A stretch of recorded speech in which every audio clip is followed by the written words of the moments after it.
also doing a project under Ministry of Information Technology for using technology for developing teaching aids for teachers and persons with intellectual disability and autism.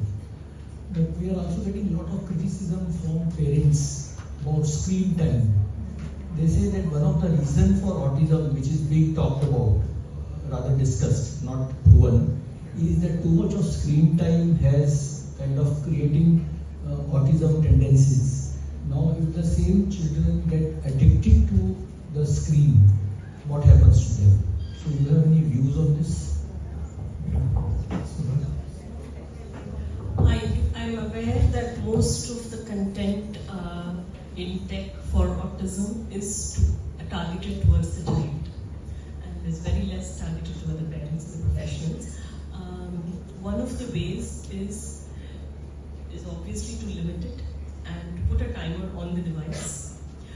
How we cannot take tech away, because there's a story I told the principal of my son's school when he finished primary. In autism, in children in general, they would look at the world, and when they're reading the textbook, they will relate it to the world outside.